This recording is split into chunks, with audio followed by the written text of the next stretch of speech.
Dans le moment que le bûcheron et la bûcheronne arrivèrent chez eux, le seigneur du village leur envoya 10 écus qu'il leur devait, il y avait longtemps, et dont ils n'espéraient plus rien.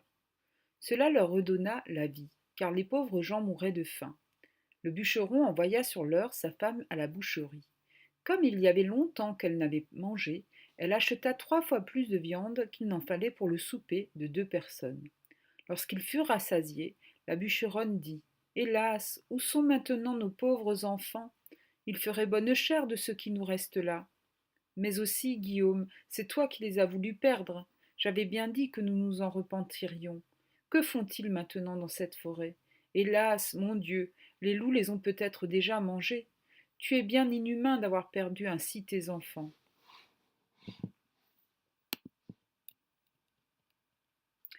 Le bûcheron s'impatienta à la fin, car elle redit plus de 20 fois qu'il s'en repentirait et qu'elle l'avait bien dit.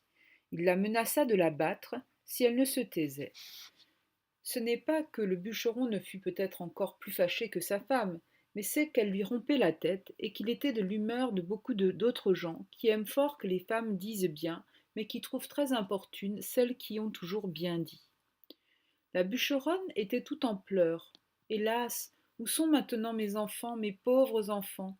Elle le dit une fois si haut que les enfants qui étaient à la porte, l'ayant entendu, se mirent à crier tous ensemble.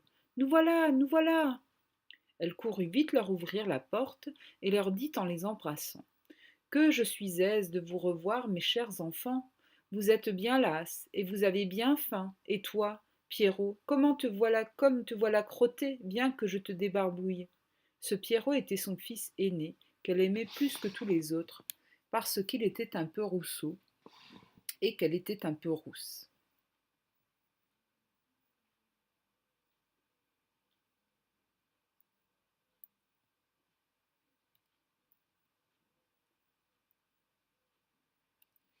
Ils se mirent à table, et mangèrent d'un appétit qui faisait plaisir au père et à la mère, à qui ils racontaient la peur qu'ils avaient eue dans la forêt, en parlant presque toujours tous ensemble. Ces bonnes gens étaient ravis de revoir leurs enfants avec eux, et cette joie dura tant que les 10 écus durèrent. Mais lorsque l'argent fut dépensé, ils retombèrent dans leur premier chagrin et résolurent de les perdre encore, et pour ne pas manquer leur coup, de les mener bien plus loin que la première fois. Ils ne purent parler de cela si secrètement qu'ils ne fussent entendus par le petit Poucet qui fit son compte de sortir d'affaires comme il avait déjà fait. Mais quoiqu'il se fût levé de grand matin pour aller ramasser de petits cailloux, il ne put en venir à bout, car il trouva la porte de la maison fermée à double tour. Il ne savait que faire, lorsque la bûcheronne, leur ayant donné à chacun un morceau de pain pour leur déjeuner, il songea qu'il pourrait se servir de son pain au lieu de cailloux, en le jetant par miettes le long des chemins où il passerait. Il le serra donc dans sa poche. Le père et la mère les menèrent dans l'endroit de la forêt le plus épais et le plus obscur, et dès qu'ils y furent, ils gagnèrent un faux fuyant et les laissèrent là. Le petit Poucet ne s'en chagrina pas beaucoup, parce qu'il croyait retrouver aisément son chemin, par le moyen de son pain, qu'il avait semé partout où il l'avait passé. Mais il fut bien surpris lorsqu'il ne put en retrouver une seule miette. Les oiseaux étaient venus qui avaient tout mangé. Les voilà donc bien affligés, car plus ils marchaient, plus ils s'égaraient et s'enfonçaient dans la forêt. La nuit vint, et il s'éleva un grand vent qui leur faisait des peurs épouvantables.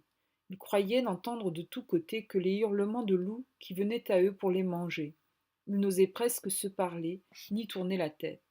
Il survint une grosse pluie qui les perça jusqu'aux os.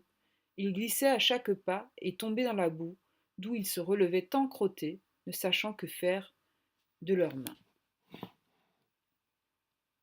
Le petit Poucet grimpa au haut d'un arbre pour voir s'il ne découvrirait rien. Ayant tourné la tête de tous côtés, il vit une petite lueur comme d'une chandelle, mais qui était bien loin par-delà la forêt. Il descendit de l'arbre, et lorsqu'il fut à terre, il ne vit plus rien. Cela le désola. Cependant, ayant marché quelque temps avec ses frères du côté qu'il avait vu la lumière, il la revit en sortant du bois.